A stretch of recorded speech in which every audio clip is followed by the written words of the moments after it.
What's going on, Hobby Lobby? It's your boy Javier with the Javier Show. Make sure you say it twice. I am back with a part two with my boy Siwatu. Peace. Peace. Peace, Assalamu brother. alaikum. Assalamu alaikum wa rahmatullahi wa barakatuh. Yeah, I'm not very good at this, but I try. Yeah. Peace and blessing be upon you. Peace and blessing and mercy from the Most High be upon you, brother. Same to you, brother. You know. All right, so let's get back into this. I wanted to jump straight in and talk about the actual Holy Quran. Okay. What's the story with the Holy Quran from what you can tell us from your perspective?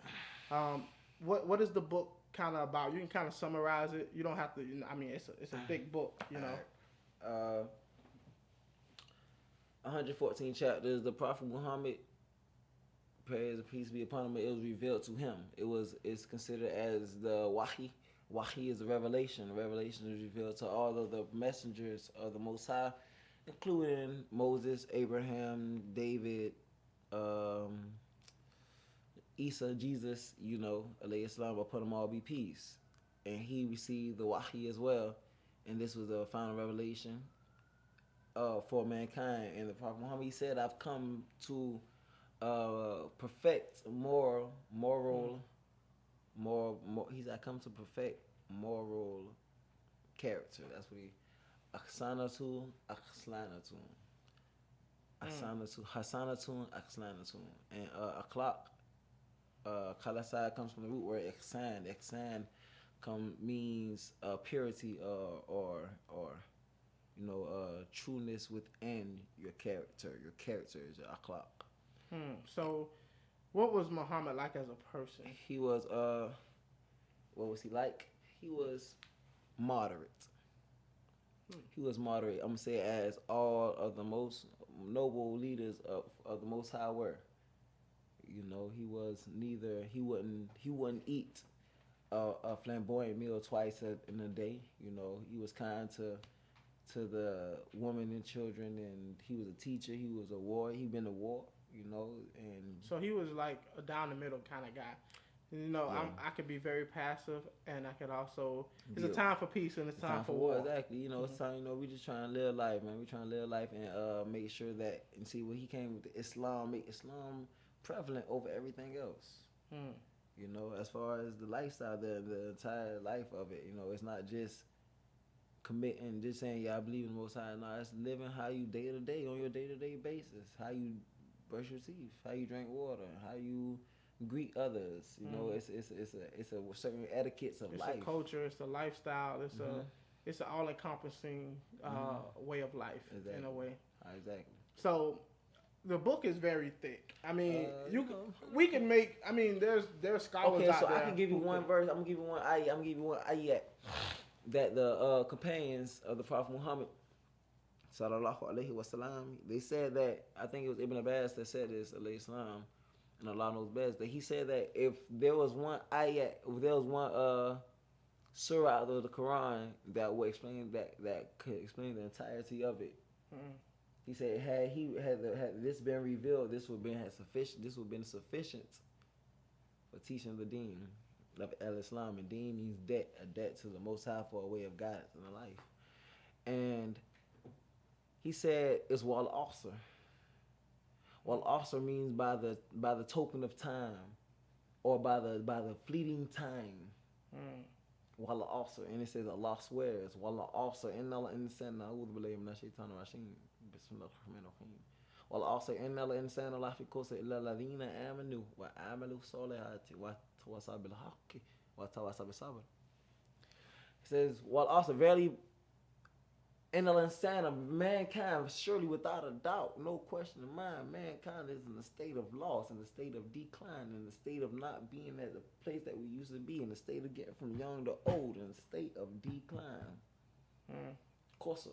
Illa ladina, except for those who believe. Allah the Most High. Except those who have faith. Except for those who act on that faith. Except for those who are able to tap into that higher power, to tap into that intangible source within themselves and see the power in it for them to understand that it's something much greater for them to achieve tomorrow. Why means also. amalu, and also do work. Solihat, do good deeds.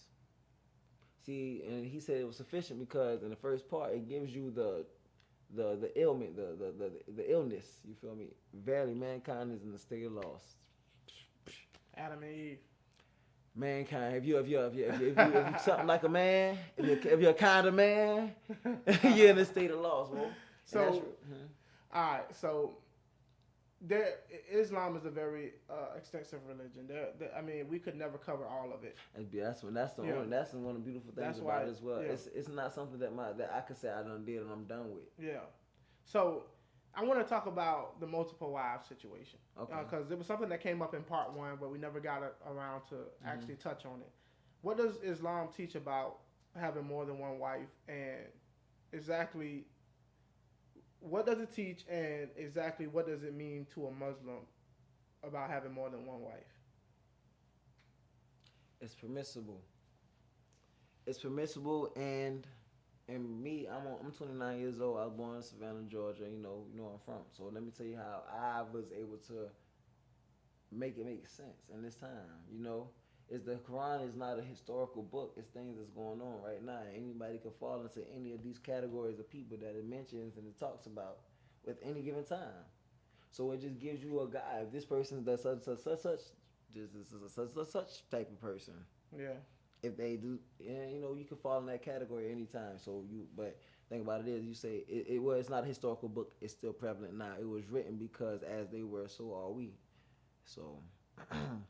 To the wives. No doubt. With the multiple wives, the time that the law came into place was a time they were going to war heavily, and there were more women than men, naturally, because men are those who are on the battlefield. Those women who were left without husband, those widows, who left without caretaker, with left without, provider. Support. Yeah. Exactly. Yeah, things of that nature. They will, take them in. Take them in. You can if you can treat 4 justly, if you can up to 4, if you can treat them justly, I don't think I can. But if you can treat them justly, I'm dealing with 1, and I love her. Want to take her to Mecca, but we could deal with them justly 4, and I see that. In my days of lesser Islam, you feel me, I'm going to say, or lesser upstanding character, I've dealt with about 4 females justly at a time, and it's like... Player. But it's like, it was so much heartbreak in that, bro. It was a whole whirlwind of heartbreak. Not mine. Not mine was the only one that was straight. But it was a whirlwind. And I see now, man, that's what they doing anyway right now. That's what we got. We got 4, and they be knowing too nowadays. Yeah. They be knowing shoot, okay, I know you mess with her, just do such and such, and I just keep it like this. They keep it more real, but that you know what I'm saying. That we know it still promotes a certain type of culture. Yeah. You know what I'm saying? Just. Man, well, we need to be unified as possible. We need to work in a unit as much as possible. So what happens with how many? I'm gonna ask you a question, right? Mm-hmm. How many wives does a Muslim get when they pass away and go on to the next life? Oh, I'm not sure as far as the exact number. I've heard 72 versions. It's enough for you, make you want to do right on earth. I'll be honest with that. You also get 72 mother-in-laws. All that, bro. You good? Come on. I love my mother-in-law. She turned. She turned 72. Come on, all of them ain't gonna be that turned. They're gonna be, you know what I'm saying? I'm sure they won't all be exactly the same, brother. Come on, that's not pleasurable. Yeah. Seems like a sweet deal you got there. And guess what? The way I look at it, bro, honestly, because I'm deep into my studies, I would like to be on here again, you know what I'm saying, on some other subject matter. Yeah. But the thing about it is, the way I look at it, say I die right now, the legacy that I left with the actions that I left behind, when we go to the grave, 3 things go with us. When we go to the grave, this is part of Islam. 3 things go with you to the grave: your deeds, your family, and your wealth. After the last bit of dirt is thrown on you, only one thing stays, and that's your good deeds. Your family and your wealth gonna leave you. Only thing that's really gonna count then is your good deeds. I'm taking my secrets with me. So yeah. Guess what? The secrets is good deeds and or. So you know, you taking all that with you. Your deeds, whatever you do. Yeah. What you had, what you got, how you got it, and what you did. That's what's gonna count for you. You feel me? And the way I live my life, you know, say I'm wrong and everybody else was right. And I'm the only Muslim that's doing it. I live my life on this earth in a way that was so presentable, so respectful for my mother, that brought me so much peace. I'm cool with it. I caught my heaven. Either I'm gonna catch my heaven here, I'm gonna catch it later. You feel me? You know what I'm saying? And if I go through a little bit of hell here to catch it later, whatever, you know what I'm saying? I'm still having, you feel me? I'm solid soldier life. You feel me? Alhamdulillah, Allah got He brought me up a mighty long way. You feel me? You're able to dig deep, and I'm able to see. And it's not just so fundamental how you see these extremists. Yeah. They went to see people can go be too lax and go and be like, come on, what is that? Or they can be too much like, I'm trying. You feel me? Nah, it's a middle course.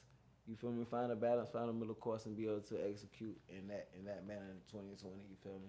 And I think with what we living at right now in 2020, there are so many people who don't know enough about different cultures, different backgrounds.